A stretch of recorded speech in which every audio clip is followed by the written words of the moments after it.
Alam nyo, sa panahon ngayon, gagawin ng iba ang lahat para lang sa content, di ba? Pero hanggang saan nga ba ang kaya mong gawin? Para sa 4 na vlogger na to, ang sagot, dinala sila sa isang lugar na ang pangalan pa lang nakakakilabot na, Sitio Camandag. So samahan nyo ko at tingnan natin kung paano yung simpleng trip nila for views ay naging isang horror story na baka wala ng katapusan. Okay, pakinggan nyo to. Kung sino man ang pumaraon ay tiyak na di na makakababalik pa. Grabe. Yan yung alamat, yan yung babala na dapat sana pinakinggan nila. Pero alam nyo naman, para sa isang vlogger na uhaw sa content, ang ganyang warning, hindi yan hadlang. Para sa kanila, isa yang imbitasyon. At dito mismo, nagsimula ang lahat ng kanilang pagkakamali. Okay, first section, ang mapanganib na hamon. Kasi di ba, lahat naman ng horror story nagsisimula yan sa isang desisyon. At sa kwentong to, yung desisyon nila ay simple lang. Ipagpalit ang kaligtasan para sa views. Isang desisyon na gawing content ang isang napakadilim na alamat. So anong unang red flag? Well, nasa pangalan pa lang, di ba? Sitio Camandag. I-translate mo yan, Venomous Hamlet. Parang, hello, hindi ba't sinisigaw na mismo ng pangalan yung panganib? Parang may laso na nag-aabang. Ito na yung pinaka-obvious, yung pinaka-malinaw na babala sa lahat, pero binaliwala lang nila. At ito na nga, kilalanin natin yung ating crew. Una, si Christoph. Siya yung leader, yung utak ng lahat, at yung aako bahala sa lahat type na medyo skeptic. Basta para sa kanya, for the content. Tapos andyan yung mga pinsan niya, sina Corvy at Shaolin. Yung mga game lang sa lahat. At syempre, ang pinaka-importante sa grupo, si Clarita. Kung yung iba may dalang camera at tripod, siya may dala siyang kakaibang pakiramdam. May connection siya sa kababalaghan. At yan yung magiging susi sa lahat. Para ba sa kaligtasan nila o sa kapahamakan? At yung plano nila, nako, napakasimple lang. Narinig yung kwento, binuo yung team, tapos pumili ng petsa. At take note ha, hindi lang basta-bastang petsa ang pinili nila ha. Pinili pa talaga nila ang araw ng mga patay para daw mas intense yung video. Diyos ko, parang sila na mismo yung nagsulat ng sarili nilang horror movie.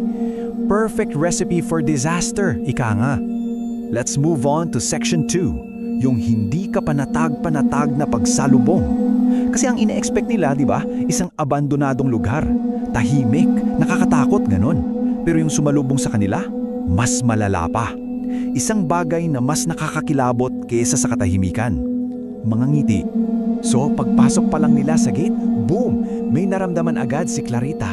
Isang nakakapangingilabot na presensya. Yun yung exact words. Pero ang problema, siya lang yung nakaramdam.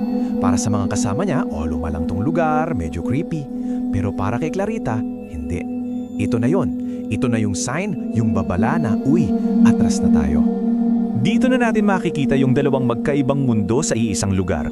Sa isang banda, yung nakikita ng grupo. May mga tao. Mukhang friendly naman sila. Parang masayang community. Pero sa kabilang banda, andun yung nararamdaman ni Clarita na lahat to, peke. Isang maskara. Yung mga ngiti parang pilit. Yung mga mata nila parang laging nakatingin, nagmamasid. Pakiramdam niya, lahat ng ito ay isang malaking palabas at sila ang audience. Okay, section 3. Isang malagim na pagdiriwang. Kasi kung akala niyong weird na yung pagsalubong, nako, hintayin niya yung naabutan nilang celebration. Dito, yung saya at yung takot parang nagsasayaw sa isang paraan na sobrang nakakakilabot. Sige, i-imagine nyo to. May amoy ng pagkain na niluluto sa mga dambuhan ng kawali. Tapos, may mga taong sumasayaw. Pero hindi yung normal na sayaw. Parang wild. Parang wala sila sa sarili. Sumasayaw sila sa paligid ng isang malaking apoy. Oo, mukha siyang fiesta. Pero may something na mali. Bakit parang ritual? Ramdam mo na sa ilalim ng lahat ng ingay at kasiyahan na yan, may isang bagay na hindi tama. May naghihintay. At dito na finally gumuho yung pagiging skeptic ni Christoph. Sa wakas, pinakinggan na niya si Clarita. Sa wakas, nakita na rin ng mga mata niya yung nakikita o nararamdaman ni Clarita the whole time. Biglang, yung content creator naging survivor mode na. Nag-usap sila ni Clarita, nagkaroon sila ng sikretong plano. Ang plano, tumakas. At kailangan nilang isikreto kasi alam nilang yung dalawa nilang kasama, kapag nalaman, baka hindi maitago yung takot, mahahalata sila. At papalapit na yung hating gabi. At alam nyo, Kasabay ng pagdating ng hating gabi, tuluyan na rin nahulog yung maskara ng lugar na to. Dito na natin makikita kung ano ba talaga ang Sitio Kamandag. Habang nasa loob sila ng kwarto nila, may narinig sila. Isang tunog, parang mga kumakantang padasal. Pero alam mo yung pakiamdam na hindi to dasal para sa kabutihan? Hindi. Ito yung tunog ng isang ritual, yung tunog ng isang seremonya na malapit ng humingi ng alay. Kaya dahan-dahan silang sumilip sa labas. At yung nakita nila, yun na yung katotohanan. Yung mga taong masayang nagsasayawan kanina, nakasuot na sila ngayon ng itim na balabab, nakapalibot sa apoy at parang sinasapyan. Yung fiesta, isa na siyang madilim na seremonya. At ang pinakamatindi, sila ang guests of honor. At habang nakatingin sila, hindi makapaniwala. Sa isang iglap, nagsimula ito. Yung pagbabago, yung mga mukha na ngumiti sa kanila pagdating nila, biglang nagiba ng anyo. Sa paraang hindi mo gustuhing makita. Anong nakita nila? Isang totokong bangungot.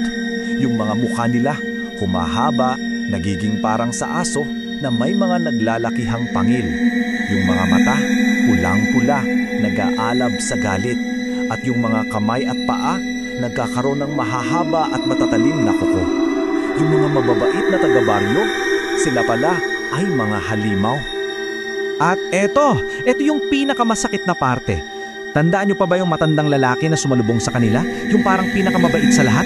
Isa rin siya. Isa rin siya sa mga halimaw. Yung taong una nilang pinagkatiwalaan, yun pala ang nagpasok sa kanila sa bitag na to. So ngayong alam na nila yung buong katotohanan, isa na lang talaga yung tanong na mahalaga. May pag-asa pa ba ang makatakas? Isipin nyo, 4 sila nung dumating. Puno ng yabang, puno ng kumpiyansa, dala-dala yung mga kamera nila. Ngayon, 4 pa rin sila, pero bihag na, na-trap, at napapaligiran ng mga halimaw.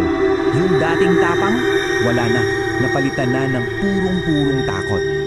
Pero kahit na nanginginig na sila lahat sa takot, yung leader, kailangan maging leader pa rin. Si Christoph, yung tao na nagpasok sa kanila sa gulo na to, siya rin ngayon yung desperadong gumagawa ng plano para mailabas sila sa impyernong pinasok nila. Okay, so meron silang plano.